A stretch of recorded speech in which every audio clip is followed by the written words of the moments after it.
Hello, everybody. My name is Michael McCormick, and you are listening to the Superintendent Hot Seat, where bold superintendent leaders share the real stories behind their most difficult challenges and decisions as they work to improve student safety, wellness, and attendance in a system not yet fully prepared to support those entering our schools.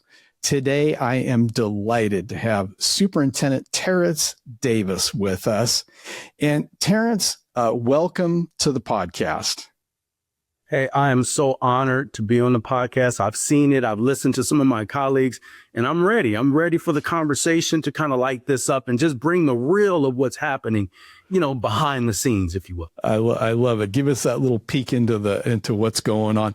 I've got one big question for you, Terrence. If you had to rethink student wellness in your district, whether it's student anxiety, depression, bullying, violence, how have you approached that work in Banning Unified?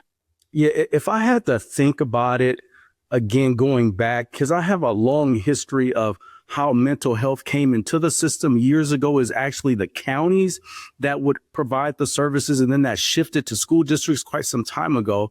But I would say more recently, we've had to listen to students and hear their voices. And I'll say this, and it may not sound good, but students have to come to us and say, hey, we need help. I see you doing some things, but it's not enough. And so working with our high school, we're a smaller district, but our high school, I try to stay connected to what they're doing and what the impacts are. And so I've been able to get some data back recently. And what we see is that in the beginning of the year, there's a big spike of, hey, I need help. And so when we look at what students need help with, primarily based upon our data, it shows that all kinds of things that are in their life that they don't know how to handle. How do they go about addressing these things, and who do they talk to?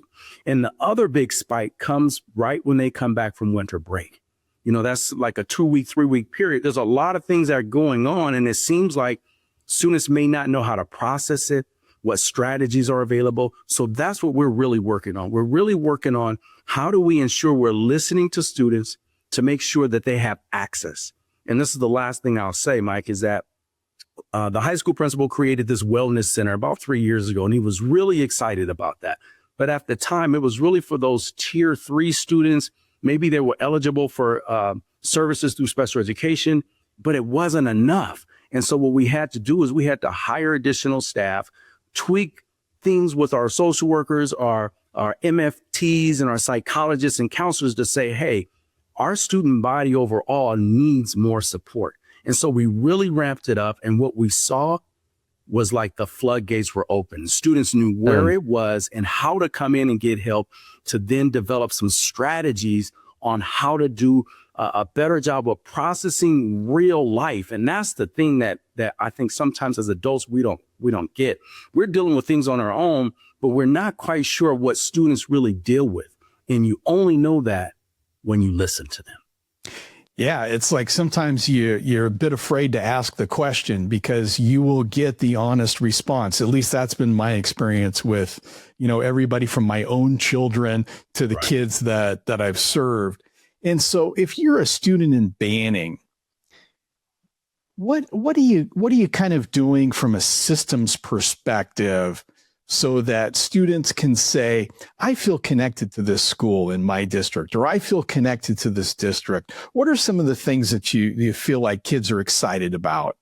I'll say this. Our principal at the high school, he has this, I wouldn't call it a mantra, but he talks about students cannot learn unless they're safe. Yeah. When he started as a principal, he noticed that there was all kinds of things going on, maybe behind the scene, but no one was really kind of uncovering what was happening. So one of the main things that he has done, and I've seen this on several campuses of the sites where I've worked, is they're all visible. The administrators are out during passing period.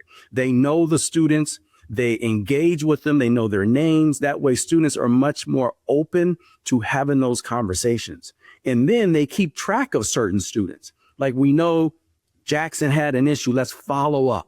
They keep a data, they keep charts on that to make sure that they're following through and trying to close that loop, because everyone has heard that expression, falling in between the cracks.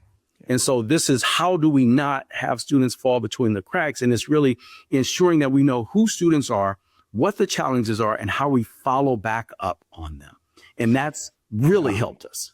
That's powerful. And we know that the research tells us that if kids feel connected to at least one significant adult on their campus, and that could be elementary campus, middle school campus, high school campus, but someone that they feel like sees them, hears them, that gives the kids a sense of, I don't know, it's almost like a soft accountability where they feel like, okay, I better show up today because, Mr. Davis is going to be wondering where I'm at if I'm not around. And I think that helps draw kids into the campus. The other thing I was thinking about, and I think you've got a comprehensive program there for your high school students. In other words, you've got a full complement of athletics. You've got a band. You've got a choir.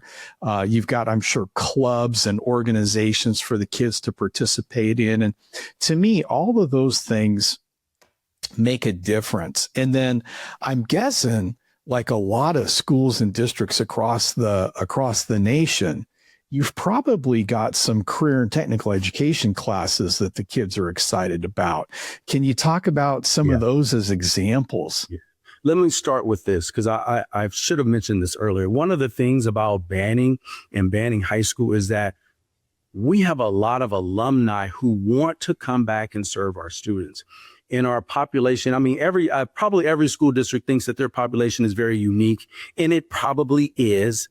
But where we are, it's a special kind of environment where our students, if they graduate, let me repeat that, let me say it differently. When they graduate, they have gone through so many things. If they're really into their studies and they're practicing good habits, they're going to knock it out of the park. They have grit, they have resilience, and they're strong.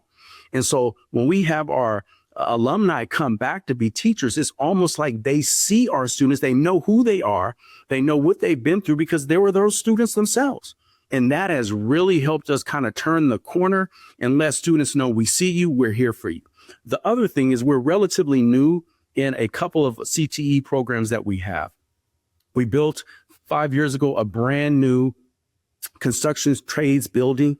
It's gigantic, it's beautiful, and students love that. We have an automotive program, and we're really doing some modifications to that. In that program in and of itself, every time I talk to the teacher, he's so excited because he's saying, listen, these students are getting certificates now that can go out and work tomorrow. And he gives his time, probably too much, to say, hey, whatever you need, bring in what you need. I want to get you the skills to be successful. And one of the other gigantic programs we have is our Theater Performing Arts Center program. And I'll tell you, our teacher she loves students. And now we have students in the audio visual room, and they are running the productions. They're doing it themselves. They take ownership of the space, and it is a sight to see. And the teacher kind of sets back and guides and adjusts, but that just keeps students wanting more and being involved. And that's the key, having students involved, seeing what's going on, hearing their voices, and making those little adjustments to try to get better.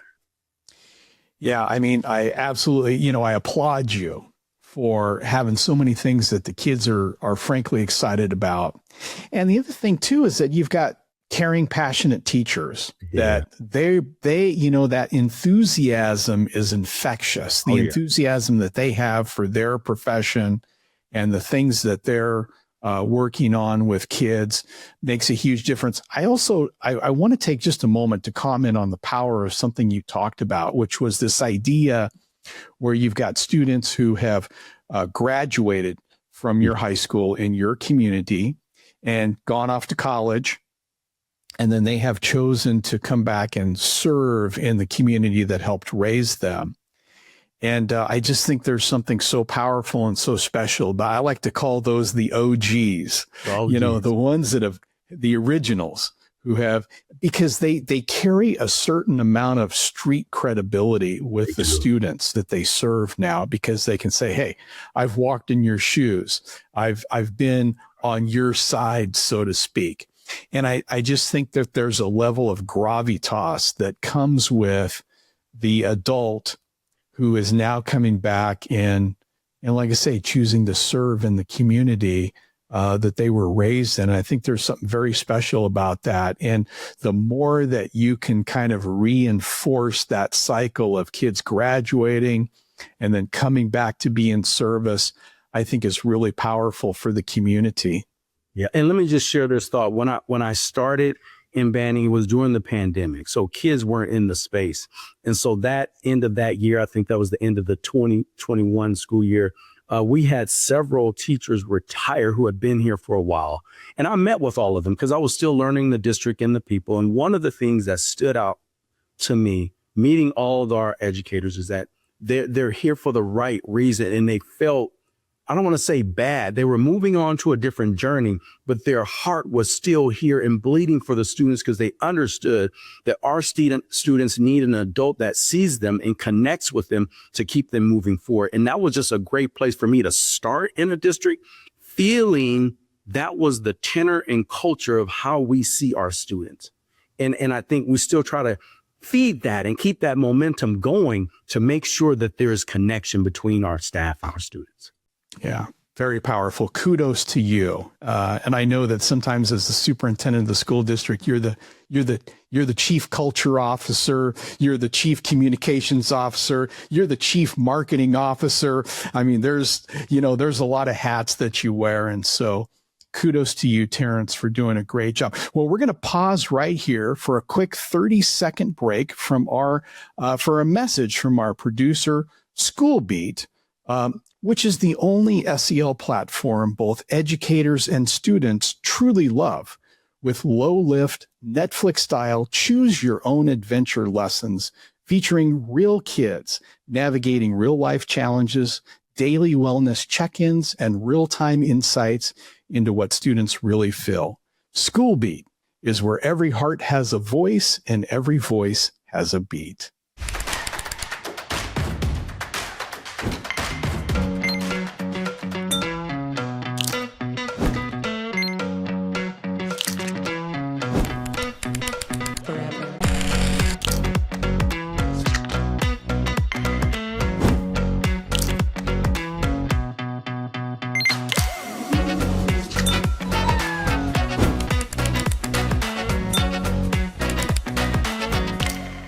And we are back with Terrence Davis, superintendent of the Banning Unified School District here in sunny Southern California. And we are having some unseasonably warm temperatures. It's kind of crazy. And so, Terrence, coming into the second half of the podcast here, let's turn the conversation towards you as a human being. Sometimes the superintendency can be quite a lonely job. And so where do you turn for inspiration, and where do you turn to kind of refill and recharge? Yeah. And that's a loaded and heavy question. However, just like anything else I talk about, I just try to bring my full self and my authenticity to the space because I can only be me. And I will say this is my 10th year sitting in the superintendent seat in 2 different districts. And I'll say this, when I had a transition from one district to another district, I realized something. And it was a hard thing to realize, that I had lost myself. I had lost who I was, what I was doing, because I was so busy doing all of these other things. I was out nationally on national boards, out throughout the state, and I was learning a lot. I was getting a lot of information, which was making me better, but I wasn't taking care of myself. I wasn't, my health, my wellness was in the worst shape it had been during the transition. And I think in the last 5 years, and I think I don't want to say perfected it, because there is no such thing as perfection. I don't believe that there's perfection. It's always trying to get better.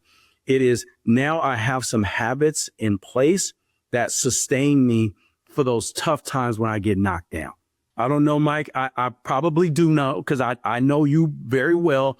I mean, we get knocked down in these spaces. Things happen, and depending on who we are, it impacts us greatly and deeply. And we start to look inside and say, are we doing the right thing? Are we in the right kind of lane? And so when that happens to me, I used to get up quicker, but there's some times that it's taken me longer to get up. And so I realized when that happened, I had to change my habits, my routines. And so one of the things that I've been able to do in the past over the past year, and I'm pretty consistent about it. I'm at my lightest weight, which really doesn't mean anything, but I am the healthiest, Mike, that I have been in over 30 years. 30 years. And it's consistent and it's sustainable. And a few things that I do is I track data. I have a sensor on my arm to tell me what my blood glucose is. I have a scale that tells me all kinds of information. I put my food, everything that I eat goes into app. That way I know what I'm eating, what it's doing to my body. And over the course of the past year or so, I can see the trends in what I'm eating and how it's impacting me. And now I'm at the point where if I don't train in the morning, and I don't spend a whole lot of time, 30 minutes or less, I'm in and I'm out at home. You really don't need weights. You don't need a gym. You need your body weight to do it. But when I don't do that, I feel it. And then I come into the workspace and then my choices are not good in terms of what I need to eat.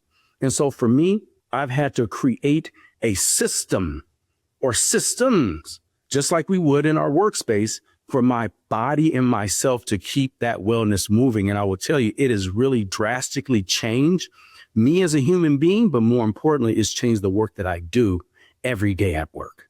And again, I feel the best that I've ever felt in my life. And I'll be 55 this year. And I don't feel it. I don't look like it. That's me saying that. I probably do, but I feel good. And I know that emanates out to everyone around me in a positive way. Yeah. Oh, congratulations. And I'm just so pleased for you. And I think that these are the routines and the habits that are the healthy habits that make such a difference, because the job can be very demanding. And those of us that care deeply about the work that we're doing, you want to bring your whole self into the workspace. Yeah. And when you show up and you're bright and you're feeling good and your mind is right, you're making the best decisions possible for your students and your staff. And I think that is so powerful. Yeah. And you were going to say something else. I do want to say, because I used to be out there a lot, doing a lot of things. Now I limit how much I leave. I would rather be in two places. Home first. I'd rather be at home, but that doesn't always work out. But the next place, I'd rather be in the office or out at sites in the district, because when I'm not connected the way I feel I need to be. So those committees nationwide, statewide, I'm at the end of those things and I'm not going to continue. I'm not going to continue because I see where I spend my time. That's where changes happen. And that's at work. And the other piece to that is you still need to have access to additional information. So that's the colleagues that I surround myself with. So I try to make sure I have regular interaction. That way I understand that I'm not alone. I'm not experiencing these challenges by myself. There's other people, and we kind of share that weight because we're doing similar things. Our context may be different, but it's understanding that there's other people there for you and you are there for them. And that has changed everything for me. So it's less time out and more individual time that assists me in processing the challenges to get stronger and better. Beautifully said. Yeah. Terrence Davis, what's on your gratitude list? Yeah. Gratitude list. Let me say this, Mike. So this is new for me. So every year for Christmas, I usually go stop by Barnes and Noble and I buy like some little books for the staff, something that kind of tailors them. Well, I found this gratitude book and it's beautiful. It's written by Maria Gamb. So this is a copy that's on my desk and this is a gift. I ended up buying like 20 of them. And I hand those out to people who I feel like we have that connectedness with gratitude. And so my practices have changed. And this goes back to everything that we've been talking about wellness and health. Before I used to wake up, check my social media in bed, do certain things before I even get out of bed. That means my mind is going to this other stuff and it's not going to fuel me for the day. So now when I get up, which is early in the morning, which I have to do to get the things done, I go and I strike my Tibetan bowl. I strike it and it's just like a wake up. Then I go and read affirmations. I read things about the day and what's going to happen, what my purpose and vision is. And then I write in this gratitude journal. And they have had several activities. An activity a day is less than, sometimes it's a minute, sometimes it's a couple of minutes. And one of the things that I do that I love is that if the prompt is based upon gratitude for someone else or who did X, Y, Z, I put that in there and then I take a screenshot and then I send it to the person. And what that does for me is saying, hey, I may be thinking it, but I want you to know. And so the responses that I get back to that are I mean, they're crazy. But what I realize, Mike, is as you start to practice gratitude on a regular basis, consistency, it starts to change who you are as a human being. And we're in March. I started this in January or even December, and I've done it every day, and it's changed who I am. I think I'm a kinder, nicer, calmer person. So it has truly made a difference in my life. That is beautiful. I love it. So give our audience a little glimpse into what is actually on the gratitude list. So I will say right now, I'm grateful that I have a place to go and serve others. Now, someone may say, serve others. Yeah, if you are in a leadership position, no matter what you're doing, you're serving others, and you may feel called to do that, or that's just a job you have, but that is a gift. You actually have been providing a gift to look, listen, and try to help others, including yourself. And so I'm really grateful that I have somewhere to go every day to help others. And another grateful thing, this may be more personal or selfish, but I think about the people in the world. Not everyone has the opportunity when they finish working to receive a regular income for the rest of their life. Now, I didn't know that when I signed up for teaching. I had no idea. But what I have learned along the way is that very few people have that. And I'm very grateful to be in doing the work where I serve others, but also I'm in a space that I'm going to be, I don't know the word for this, but that's recognized through this retirement system that most people don't have. So I'm very grateful for that. So with that being said, I try to give my all. I try to give it all every day to serve others. That's beautiful. I love it. Well, the last thing, Terrence, is if people are interested in finding out more about Terrence Davis, where should they turn? Yeah. So what's interesting right now, I have a podcast going on, and it's Right on. actually me and my AI bot, and his name is Apollo. And you can find that on Spotify. You can find it on Apple. And the name of it is Fire Talk. And really it's talking about the challenges, things that we deal with on a regular basis, and how we process through that, how we reflect, how we look at ourselves to become better. And so check that out. You can also find me on Instagram under Terrence Davis, but really it's the Fire Talk podcast where I'm just sharing information, and I want that to assist people because it's assisting me as I go. There you go. I love it. Well, there you have it, folks. Another edition of the Superintendent Hot Seat podcast. Today's guest, Terrence Davis. Thanks so much for spending some time with us today, Terrence. Really appreciate it. Yeah, thank you, Mike. Really appreciate it.